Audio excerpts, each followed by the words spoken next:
जय श्री महाकाल दोस्तों, मैं योगेश शर्मा आप सभी का स्वागत करता हूं आपके अपने चैनल एस्ट्रो किंग पे। आज की वीडियो में हम लोग बात करने वाले हैं पामिस्ट्री से रिलेटेड। पामिस्ट्री में बहुत सारी चीजों के बारे में मैं आपको डीप में बताऊंगा। सबसे पहले हम जिस टॉपिक के बारे में बात करेंगे उस टॉपिक का नाम है यानी कि फिंगर्स के बीच में गैप। दो फिंगर्स के बीच में गैप हो तो वो क्या दर्शाता है, ऐसे सभी फिंगर्स के बारे में डिटेल में बताऊंगा।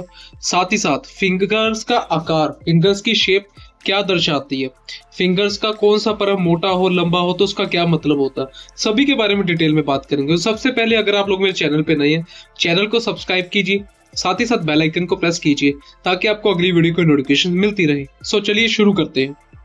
सबसे पहले, यदि बृहस्पति और शनि की उंगली एक दूसरे से अलग प्रतीत हो, जातक अपने विचारों का स्वामी होता है, वह किसी की बातों में नहीं आता, अपना निर्णय वह स्वयं करता है।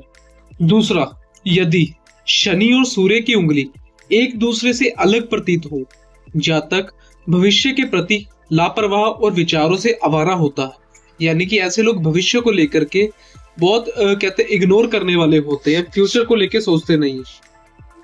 तीसरा, यदि सूर्य और बुध की उंगली एक दूसरे से अलग प्रतीत हो, ऐसा जातक अपने कार्यों में आत्मनिर्भर होता है, उसे दूसरों से सहायता की आवश्यकता नहीं होती, वह अपने विचारों और कार्यों में सफल होता है। चौथा, जिस जातक की सभी उंगलियां अलग अलग दिखाई दे तो वह विचारों और कार्यों में निरंकुश जैसा होता है, उस पर एकाएक विश्वास नहीं किया जा सकता, शिष्टाचार संबंधी नियमों के प्रति उसकी रुचि नहीं होती है। यानी कि जिनकी फिंगर्स में बहुत ज्यादा गैप होता है, ऐसे लोग भरोसे के लायक नहीं होते। कहते हैं ना, सिचुएशन के अकॉर्डिंग ऐसे लोग चलने वाले होते हैं। ठीक है, तो आप लोगों को ये देखना चाहिए।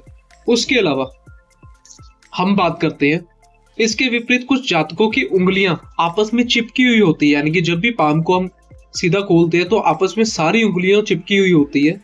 ऐसे व्यक्ति से एकाएक परिचित हो पाना बहुत कठिन होता है। वह औपचारिकताएं पसंद करता है।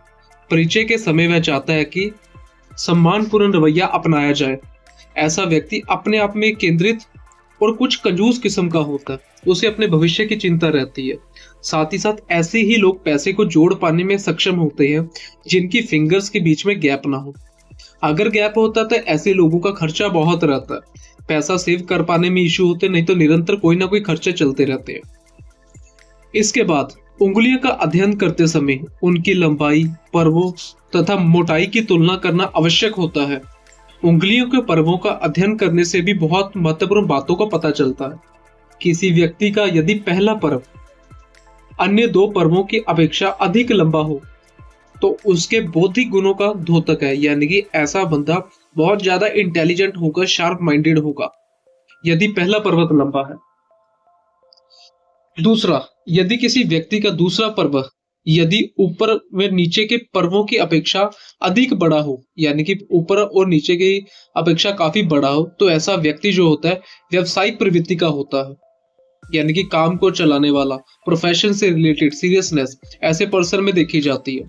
काम के प्रति ऐसा बंदा बहुत सीरियस रहता है। इसके बाद यदि आपका तीसरा पर्व अधिक दृढ़ और बड़ा हो तो वह भौतिक गुणों का संकेत देता है। ऐसा व्यक्ति मौज मस्ती और भोग विलास के जीवन में आनंद लेते हैं। यदि आपका तीसरा पर्व बहुत बड़ा है, यदि यह पर्व अधिक मोटा हो तो व्यक्ति की रुचि खान पान में अधिक होती है। यानी कि तीसरा पर्व एक तो लंबा, ऊपर से बहुत ज्यादा चौड़ा और मोटा हो, तो ऐसा व्यक्ति खान पान का बहुत ज्यादा शौकीन होता है। मसाले, बाहर का खाना, फास्ट फूड, तली मली चीजों का, ओपन एरियाज का खाना इनको बहुत पसंद होता है। इसके बाद यदि तीसरा पर्व मोटा होने के बजाय पतला और कमर के आकार का हो, यानी कि यदि तीसरा पर्व मोटा होने के बजाय पतला हो, कमर के आकार का हो, तो ऐसा व्यक्ति अधिक ना खाकर केवल अपने जीवन भर के लिए खाता है। वह अपनी शक्ति बौद्धिक तथा व्यावसायिक कार्यों में खर्च करता है। उसे धन के प्रति अधिक मोह नहीं रहता, पैसा उसके हाथों से फिसलता है। उसका मस्तिष्क खोजी प्रवृत्ति का होता है। ऐसे लोग रिसर्चर होते हैं, टिक के बैठने वाले नहीं होते, किसी ना किसी चीज के बारे में रिसर्च करते रहते हैं। तो आज के लिए वीडियो में इतना ही। अगर आपको वीडियो पसंद आई है, वीडियो में कोई भी पार्ट अच्छा लगा तो कमेंट बॉक्स में कमेंट करके जाइए। साथ ही साथ चैनल पे नए हैं तो चैनल को सब्सक्राइब कर दीजिए, बेल आइकन को प्रेस कर दीजिए ताकि आपको अगली वीडियो की नोटिफिकेशन मिलती रहे। और अगर आपको वीडियो पसंद है तो बताएं, इसके रिलेटेड मैं आपके लिए और न्यू वीडियोस लाता रहूंगा। आज के लिए इतना ही। हर हर महादेव।